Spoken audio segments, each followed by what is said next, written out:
joy as your essential nature. Forget the notion that you have to suffer to attain joy. You do not need to earn her favor. You don't need to earn her favor. She wants us to be happy. She doesn't judge you. If you have a judging God, maybe you need a new God.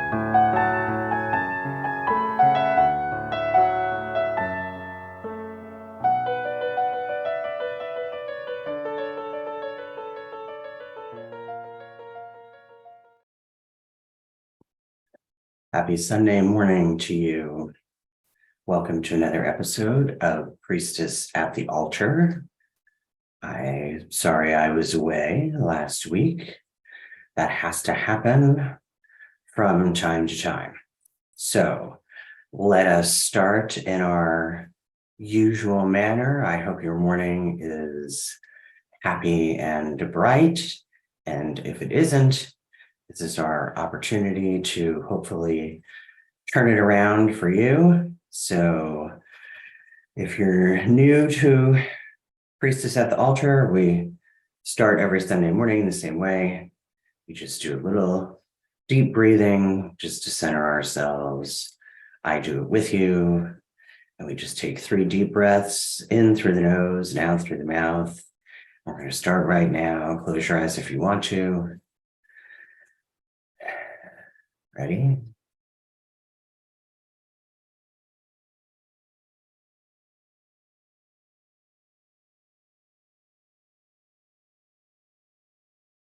And again.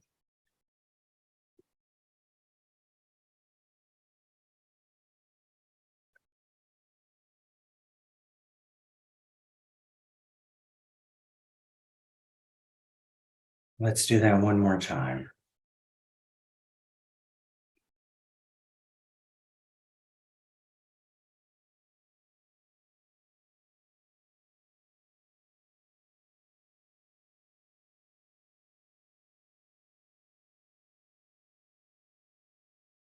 Thank you. Hopefully you are with me now.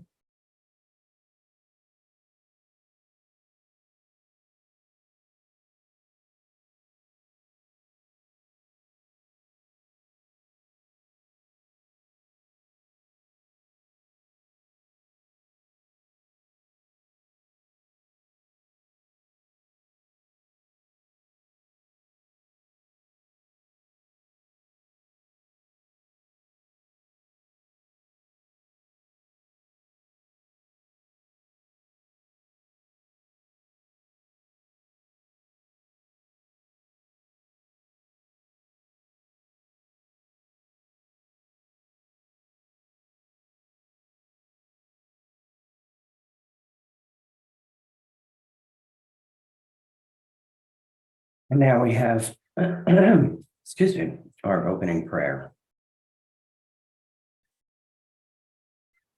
accompanied by the Corvids outside the window today. It is our love and our passion, and that brings us here where we can spend just a little time to commune, to be still, to feel the life force of human connection, which also connects us to her. Just imagine for a moment a silver thread that connects everyone who watches or listens to this now or later today from different places at different times from all over the world. For we have been drawn together in the light and the peace and the love of the goddess. And together, we all say, Amen Dea.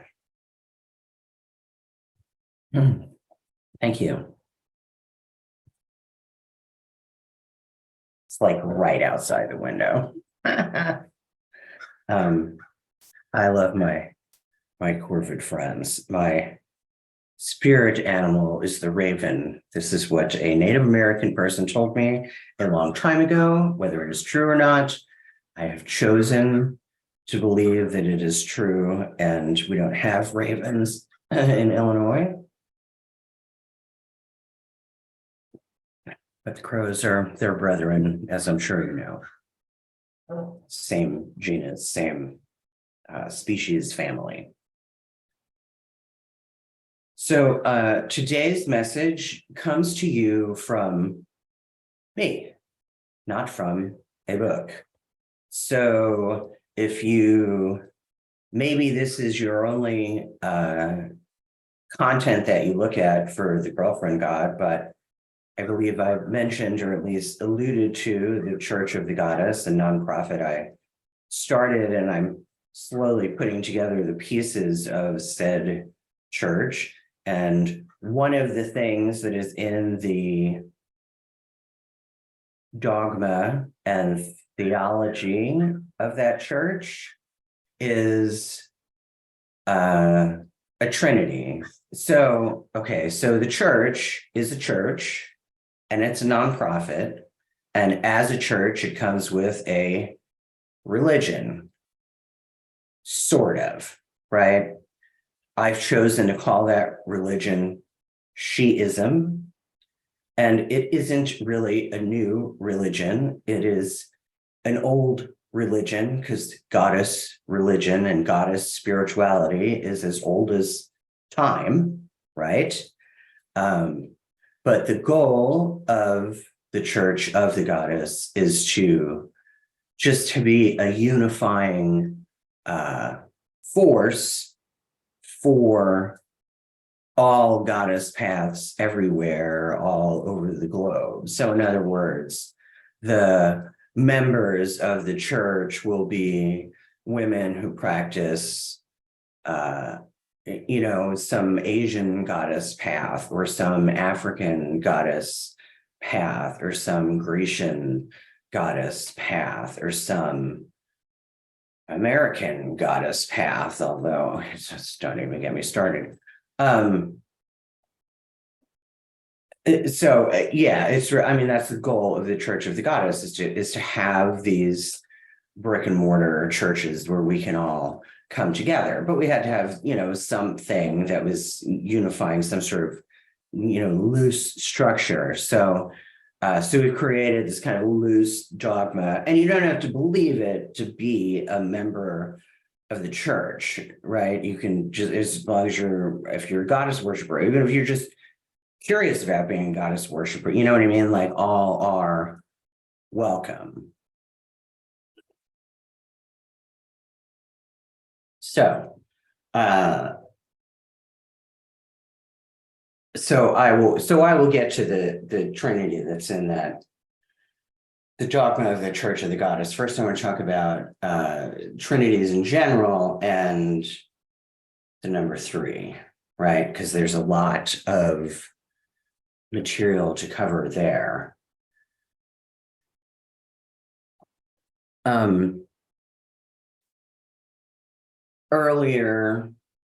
There is an earlier episode of Priestess at the Altar where I read something from the Church of Our Mother God scripture.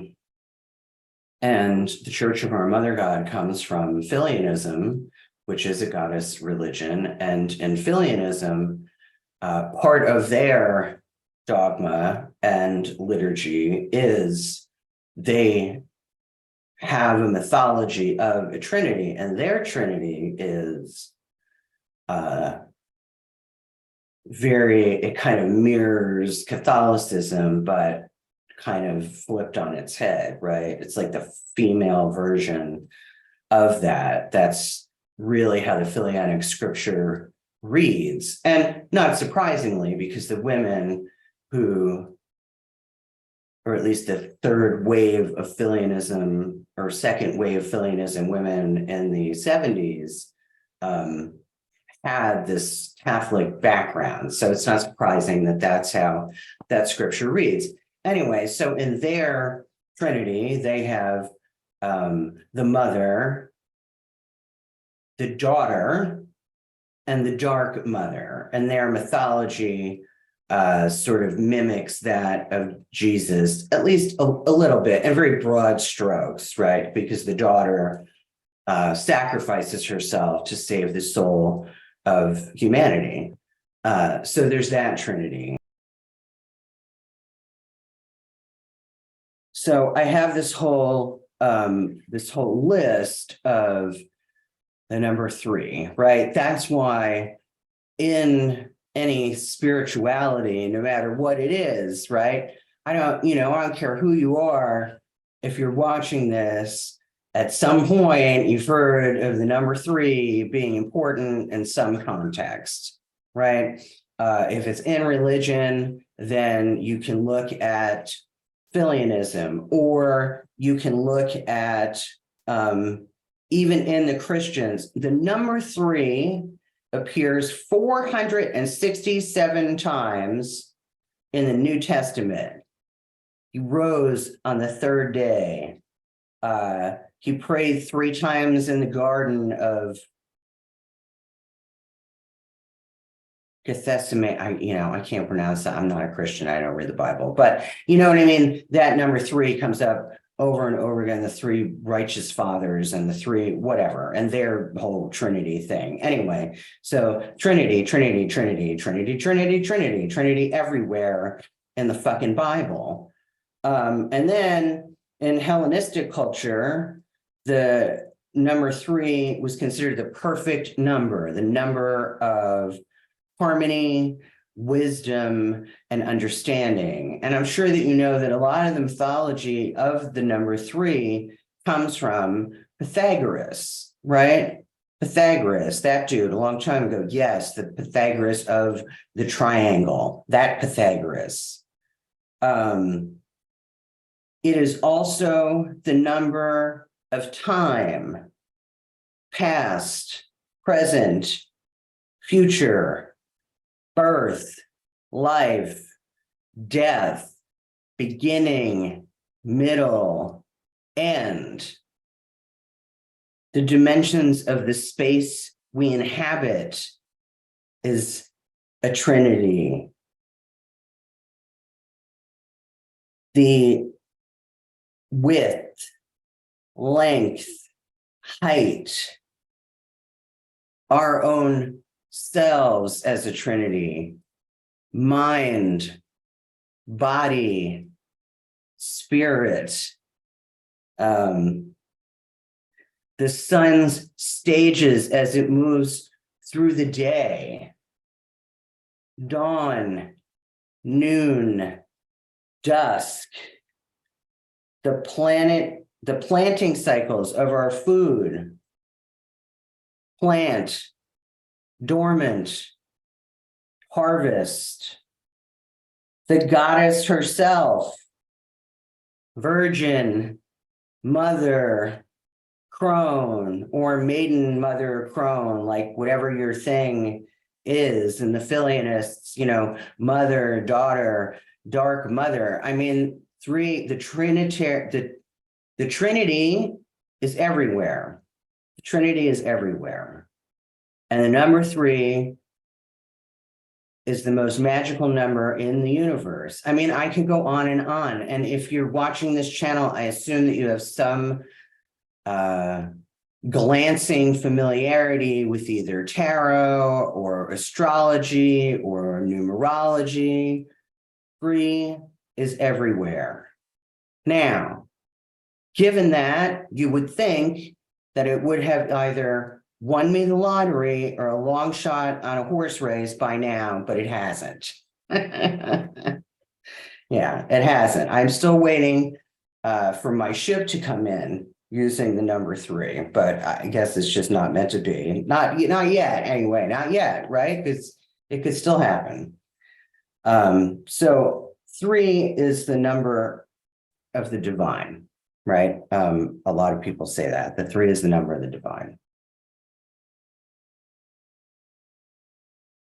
So now that we've talked about how magical the number 3 is, I want to go back to the church's dogma, because I mean, okay, so let me just clarify. So priestess at the altar was its standalone thing under the girlfriend god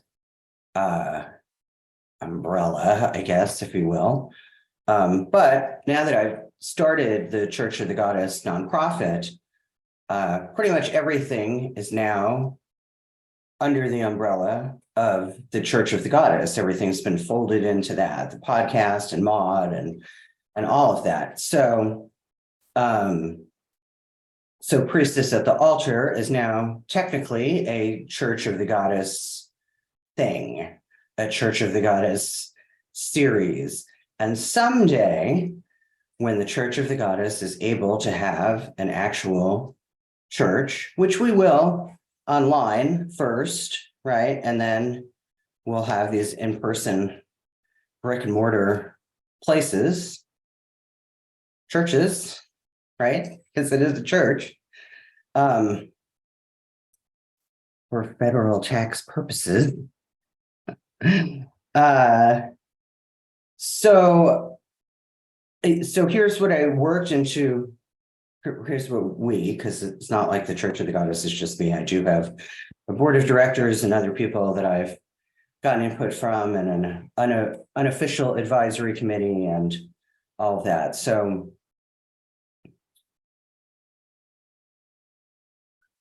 I believe, or I have come to believe, and in the dogma of the Church of the Goddess believes, that there is a Trinity, there is a Holy Trinity for each of us as individuals and as Goddess followers.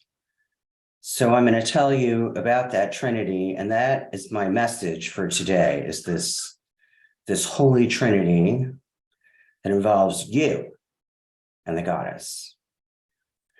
So the Holy Trinity is you, your patron deity, and if you don't have one of those, I highly suggest you get one. And I can talk a little bit about how you would go about doing that. And then the Goddess, like the Goddess, the primordial Goddess, the Goddess of all goddesses, the Goddess from which all other goddesses derive. That is part of that diamond head god theory, which maybe I've talked about on here before, maybe I haven't, I can't recall. I think that I have, but just a brief recap. The diamond head god theory is that you have the goddess, and all other goddesses are facets of a singular source. For me, and for some others, and again, you don't have to believe this to be a member of the Church of the Goddess. This is just what I believe as a monotheist. All other goddesses are facets of the one primordial goddess. So in this Trinity, that goddess, the primordial goddess, is the third part of that Trinity. So there's you, your patron goddess, and the goddess. Okay. A little bit about your patron goddess. If you don't have a patron goddess, here's what I would suggest. Look at what goddesses appeal to you. Pick the one that appeals to you and resonates with you the most. Now, this is about personal gnosis, okay? That goddess that you either learned about in school, or a goddess that your friend has, or a goddess whose mythology you read and were fascinated with, or a land that calls to you, or a land that you know your ancestry connects to, or the goddess of your mother or of your people, or, you know, whatever it is that resonates with you and your soul, and you think that is my goddess, then research and learn as much as you can about that goddess. Then spend time in a quiet place, wherever it is you go, to pray, to meditate, to contemplate, to get quiet, and talk to her, because your relationship with your patron deity is like any other relationship that you would be in. If you wanted to form a friendship or a romantic relationship, how would you go about creating that relationship? You would spend time with that person and you would get to know them and you would let them get to know you. Well, with patron deities, it works the same way. Simple. It's simple. And the reason that we recommend that you have a patron deity is because the goddess, right? There are parts of her that we just can't know in that way. And we find it helpful to have that kind of close relationship with a deity, especially when you're looking for things like comfort and safety and security and love, right? We're all kind of looking for that, aren't we? Some of us in all the wrong places. So, okay, so the first part of the Trinity is the mother, right? The mother, that is the primordial goddess, the creatrix of all that is and all that is not, she who cannot truly be named, and as such cannot really be known by us. Beyond a certain point, because the enormity of who and what the goddess actually is quite beyond our human intellect and understanding. Like nuclear physics is beyond my human understanding, so is the primordial goddess. Maybe nuclear physics isn't beyond your understanding, but it's certainly, just pick whatever it is that's beyond you. The primordial goddess is like that thing, whatever that thing is for you. How could we possibly grasp the origin point? She who preceded space and time. We can't. And yet, we are loved by that progenitor. Sorry, I always mispronounce that. I always wanted to have more syllables than it does. Progenitor, she is the progenitor, or the progenitix. I don't know. So as such, the most common form across cultures and across time that the goddess has taken is mother. That's true. Statistically, if you look at goddess worship and goddess cultures across the millennia, most often, and earliest forms of goddess worship, she is the mother, right? Earliest form of goddess worship, Gaia, the earth as mother, the sky mother. These are some of the earliest forms that we know about of indigenous populations worshiping or working with or trying to form relationship with the goddess as mother. So that is the first part of the Trinity. Most, if not all, goddess worshipers or people on a goddess path have some form of emotional baggage tied to their relationships with their own biological mothers.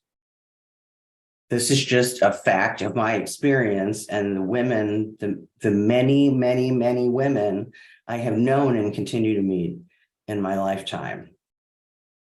That's one of the reasons we sought out a goddess in the first place, was because we didn't or could not get the love that we sought from our own mothers from whatever reason. And that ranges from childhood trauma to just some vague feeling of discontent, right? And in either case, we find the mother we want in the goddess. That has been our experience. We turn to the goddess to heal the mother wound and to feel loved. And it is that goddess, it is that primordial goddess that is the first part of the Trinity. Second part of the Trinity, that patron goddess that we talked about. Whoever it is you had in mind when you came to these Sunday morning meetings with me, whatever aspect of the goddess that called to you when you stepped onto this goddess path, that is the second part of your Trinity. Whatever goddess you have dedicated prayers and offerings to, whoever you have offered your heart and your loyalty and your dedication to, what was it about that goddess that drew you in? What was it about that particular goddess? Is it because she came from a land that resonated with you, or your ancestry and heritage, or a place you always wanted to go or were fascinated with? Was it personal gnosis and you had no connection with that land, but yet this goddess spoke to you? Did she come to you in a dream? What many people choose a personal goddess initially because of some particular thing they want to resolve in their life. But that usually is born from some larger need that they are trying to fulfill. So the patron deity takes on a particular role, right? Like for me, or multiple roles, right? Like for me, my patron deity is the perfect romantic partner, someone or something that I fell so deeply in love with and then never fell out of love, right? That honeymoon feeling that never goes away, that's a fantasy we could never fulfill with another human being. And yet it was a need that haunted me and my relationships, and therefore my relationships didn't work. I also, running neck and neck with that is this need for this magical, mystical unicorn best friend that doesn't exist. So she fulfills that need for me as well, because she's always there. She always listens. She doesn't judge me. She doesn't, you know what I mean? So whatever it is that you sought in that goddess, your patron goddess, to be fulfilled. Maybe you needed more mother. Maybe you needed a mother goddess. Maybe you needed a warrior goddess to fight for you. Maybe you needed a protector. Maybe you need, you know what I mean? Whatever she did for you, or you identify that and look at that relationship. That is the second part of your Trinity.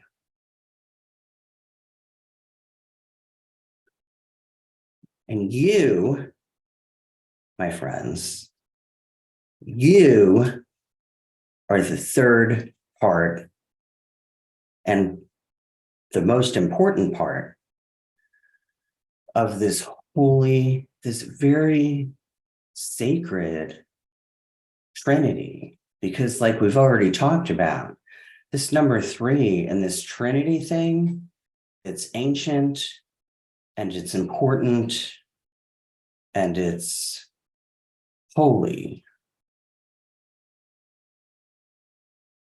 What is it about you that put you on this path, that put you in this place right here, right now. What are you doing listening to me on a Sunday morning? What are you doing having even a modicum of interest listening to someone who calls herself a priestess of the goddess? Why are you even remotely interested in a church of the goddess? What is it about you that makes a goddess path or a priestess path, if that's what you're on, work so well for you? Why does it bring you peace? Why does it bring you joy? Why does it make the living of life easier for you?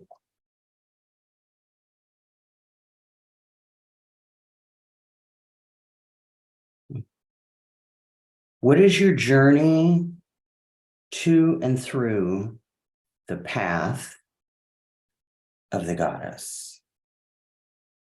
How has it changed for you over time?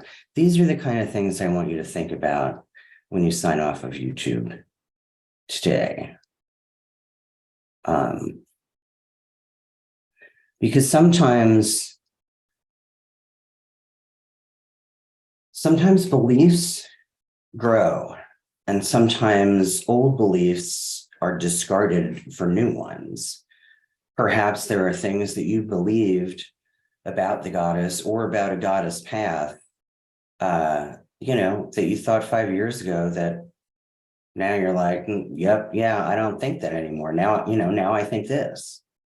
And are you sharing that with others? Are you considering the next generation of goddess followers, and what is it you are passing on to them?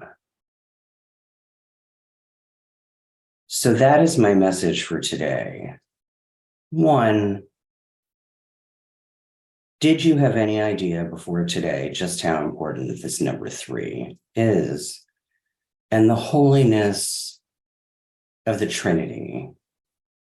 And I know holy is one of those trigger words, right? We think Christian and Catholic and patriarchy, but it's not. It just means holy. And a goddess religion can be just as holy. And a goddess spirituality can be just, if not more so, holy.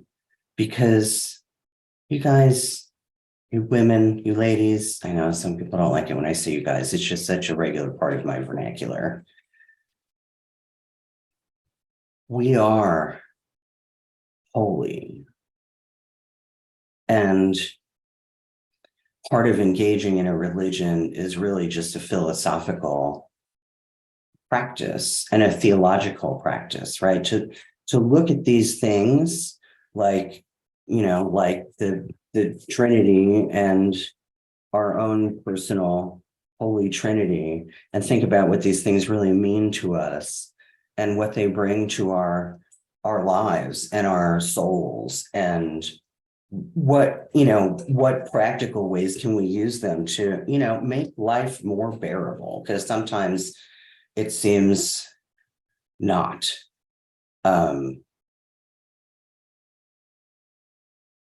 Yeah.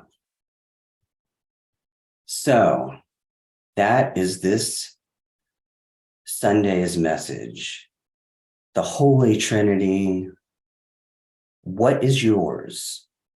What is yours? Can you buy into this theology that I've laid out before you? And can you take this Trinity and seal it into your heart and have it really work miracles in your life, where you struggle, and can you see its grace working in where you succeed?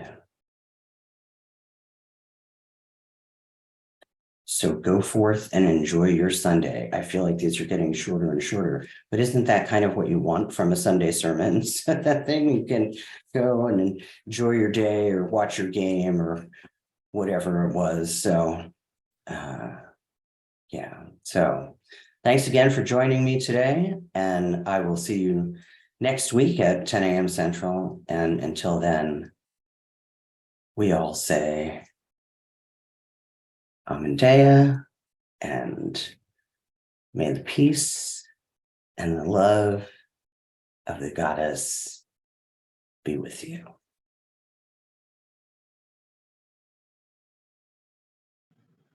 Thanks for watching Church of the Goddess, Priestess at the Altar. You can find me here every Sunday morning. Be sure to check out the Church of the Goddess and the Girlfriend God's other content, the Girlfriend God podcast, which you can find right here on YouTube, iTunes, and Spotify, or wherever else you get your podcast fix. And then we have the Mod series also right here on YouTube, and you can find other Church of the Goddess and Girlfriend God social media content on Facebook, Instagram, and TikTok.